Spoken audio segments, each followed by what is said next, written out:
ती चालते तेव्हा वेडेच्या पायघेड्यांवर उमटतात अदृश्य रेशमी स्पर्श, आणि तिच्या साडीच्या जरीत सूर्यास्ताचे वितळलेले सोने निशब्द गुंफलेले.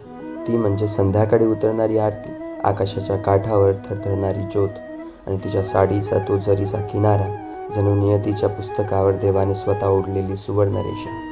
मी तिला पाहतो तेव्हा डोळ्यांत माझ्या गंगेच्या प्रवाहासारखी नतमस्तक शांतता. कारण ती फक्त स्त्री नसते, ती एक श्लोक असते, अपूर्ण पण पवित्र. तिच्या जरीचा प्रत्येक तंतू माझ्या श्वासांवर लिहितो अनामिक प्रार्थना. जणू काळाच्या उंबरठ्यावर तिने ठेवलेली माझ्या अस्तित्वाची सही. ती वाऱ्याशी कुजबुजते आणि जरी हलकीशी डोलते तेव्हा मला वाटते माझ्या नशिबाच्या काळोख्यात कोणीतरी सुवर्णद्वीप प्रज्वलित केलं. ती आणि तिची जरी, एकाच अस्तित्वाच्या दोन सीमा. ती आत्मा आणि जरी तिच्या काळोख्यातील चंद्र. तिच्या साडीचा तो किनारा जेव्हा माझ्या नजरेला स्पर्शून जातो तेव्हा माझ्या मनात सृष्टीचा पहिला उषक काल उगवतो.